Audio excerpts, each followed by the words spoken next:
আলাইকুম ওৰহমাতুল্লাহি ওবাৰাকাতুহ। আজি মই আপোনালোকৰ বাবে লৈ আহিছোঁ ফিতৰা কেতিয়া দিব লাগে, ফিতৰা কাক দিব লাগে, ফিতৰাৰ পৰিমাণ কিমান, বালিগ সন্তানৰ ফিতৰা, নাবালিগ সন্তানৰ ফিতৰা, পাগলৰ ফিতৰা আৰু স্ত্ৰীৰ ফিতৰা কোনে দিব লাগে, এই বিষয়ে আজি মই আপোনালোকৰ ওচৰলৈ লৈ আহিছোঁ। বলক তেন্তে দেৰি নকৰাকৈ আজিৰ ভিডিঅ'টোলৈ আগবাঢ়োঁ। প্ৰথমে আমি জানি লওঁ ফিতৰা কেতিয়া দিব লাগে।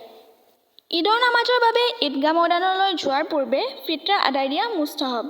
কিন্তু যদি ঈদৰ আগতে ফিতৰা আদায় কৰি দিয়া হয় তেন্তে আদায় হৈ যাব। আৰু যদি কোনো মানুহে ঈদৰ আগতেও ফিতৰা আদায় কৰা নাই আৰু ঈদৰ দিনাও আদায় কৰা নাই তেনেহ'লে সেইজন মানুহৰ কাৰণে ঈদৰ পিছত আদায় কৰা ৱাজিব। এতিয়া আমি জানো আহক ফিতৰা কাক দিব লাগে। যিজন মানুহ নিচেই গৰীব অথবা নেচাবৰ সমপৰিমাণ সম্পত্তি নাথাকে তেনে মানুহক ফিতৰা জাকাত দিব লাগে। নিজৰ আত্মীয় স্বজনৰ ভিতৰত দিনদাৰ ইমানদাৰ দুখীয়া ব্যক্তিক দিয়াটো উত্তম। জাকাত ফিতৰা আদায় দিয়া ব্যক্তিসকলে এটা কথালৈ গুৰুত্ব দিয়া উচিত যে ফিতৰা জাকাত কোনো ব্যক্তিক কি ঠাইত দি আছে। কাৰণ সম্প্ৰতি এনে মগনীয়া বহু আছে যি নিজে নেচাবৰ মালিক কিন্তু সি অভ্যাস অনুযায়ী আনৰ ঘৰে ঘৰে ফিতৰা জাকাত বিচাৰি ফুৰে। নেচাবৰ মালিকক জাকাত ফিতৰা দিয়া নাজায়েজ।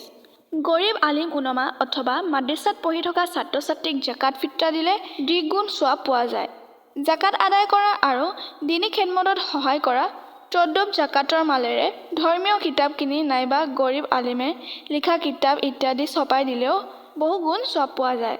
হদিছত আহিছে নবী মুহাম্মদ সাল্লাল্লাহু আলাইহি ৱাসাল্লামে কৈছে, তুমি নিজৰ খানা আৰু লিবাস পৰহেজগাৰসকলক দিবা আৰু যদি তুমি নিজৰ খানা ইত্যাদি কোনোবা পৰহেজগাৰ ব্যক্তিক খোৱা লগতে আখিৰাতৰ কামত সহায় কৰা তেন্তে সেই পৰহেজগাৰ ব্যক্তিজনে যিমানবোৰ নেক আমল কৰিব তুমিও সেই নেক আমলৰ পুণ্যৰ অংশীদাৰ হ'বা। কিন্তু পৰহেজগাৰ ব্যক্তিজনৰ পুণ্যত অকণো কমি নহ'ব।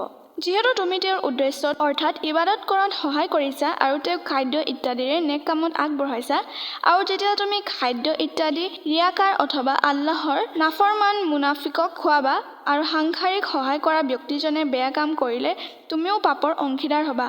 লগতে বেয়া কৰ্ম কৰোঁতাজনৰ দৰে তুমিও শাস্তি ভোগ কৰিব লাগিব। কিন্তু বেয়া কৰ্ম কৰোঁতাজনৰ শাস্তি অকণো কমি নহ'ব কাৰণ তুমি তেওঁক খাদ্য ইত্যাদিৰে আল্লাহৰ নাফৰমানিত সহায় কৰিছা।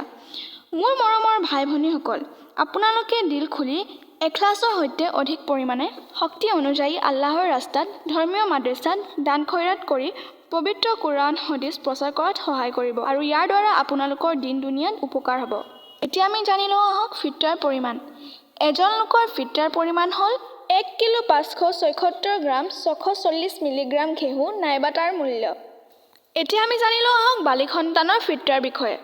বালিগ সন্তানৰ ফিতৰা বাপেকৰ ওপৰত ৱাজিব নহয় অথবা বাপেকে দিয়াটো বাধ্যতামূলকো নহয়।